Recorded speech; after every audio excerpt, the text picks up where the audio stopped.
Lep pozdrav vsem zbranim.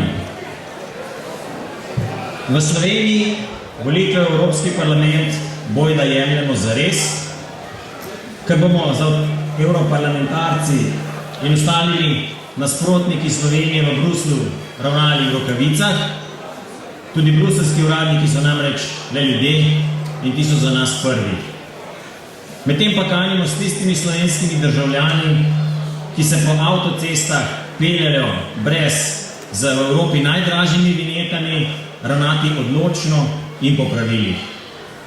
Tako nekako bi lahko povzeli kampanjo, ki se je trenutna vladajoča garnitura gre za evropske volitve. Čeprav se je Evropski parlament in Bruselj zdi daleč, pa nas ravno se ceste, mostovi in čistilne naprave prepričujejo, da je Bruselj precej bližje in da je del našega vsakdana. Zato se Slovenski demokratski stranki aktivno lotevamo te kampanje. Evropska unija je pomembna. Evropska unija zahteva visoke standarde, takšne, ki zahtevajo reformo tudi na marsikaterem področju v Sloveniji. Na zadnjem kongresu je naš predsednik predstavil predlog ustavnih sprememb. Na nas je vsul plaz kritik. Dobra 2 tedna zatem je nekaj podobnega predlaga predsednik države.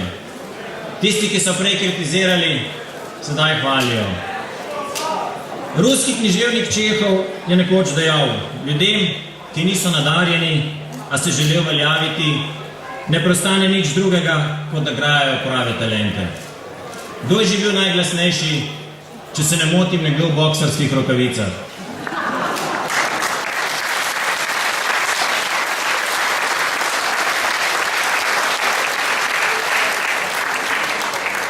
Tisti v oranžnih majicah so poskušali briti norca iz nas. Že videno. Le vse slovenski predsednik seniorjev se v razpravo ni spuščal, ker je z mislimi že v svoji poslanski pisarni v Bruslu. Dejstvo je, da je recesija ministrske plače znižala za 2 plačna razreda in zato je bilo treba poiskati nove izzive. Če nič drugega, vsaj zato, da vsaj za enega bo obveljala tista predvolilna obljuba o 1000 evrih penzije.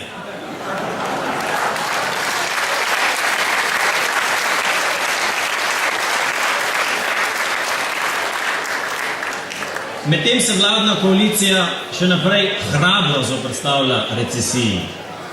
Hrabro po definiciji, kot je razume Hugo Oggetti, italijanski publicist iz začetka prejšnjega stoletja, ki pravi takole: hrabrost je upanje, da bo strel zadev soseda. Tule piše: Slovenija zmore več. SDS zna več. V 9 mesecih smo kandidati za evroposlance Slovenijo prečesali po dolgem in počez. Nabor nalog izvoljene evroposlance čaka v naslednjem 5-letnem obdobju je obsežen in na podlagi sugestij iz terena prilagojen interesom Slovenije, ne Bruslja. In čez 5 let bo jasno, najodločnejši glas Slovenije v Evropskem parlamentu je bil glas evroposlancev iz Slovenske demokratske stranke.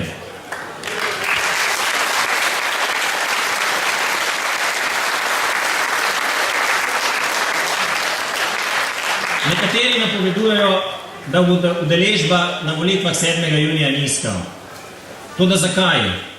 Če želi Evropska unija se kar najbolj učinkovito spopasti z izzivi gospodarske krize, je nujno, da zmagajo stranke iz družine Evropske ljudske stranke. Spomnimo se, najgloblje so v krizi ravno države, ki imajo zadnjih 8 let socialistične vladavine. Kaj povzroči socialistični medikament, vidimo kar na primeru Slovenije. Volitve so zato, da se voli. Povabite vse, ki jih poznate. Če nič drugega, se teh volitev udeležite zato, ker lahko date preferenčni glas izbranemu kandidatu. Evropski parlament jih oglašuje pod znamko Ti odločaš. Bodite torej zraven in odločajte, kajti Slovenija zmore več tudi v Evropski uniji.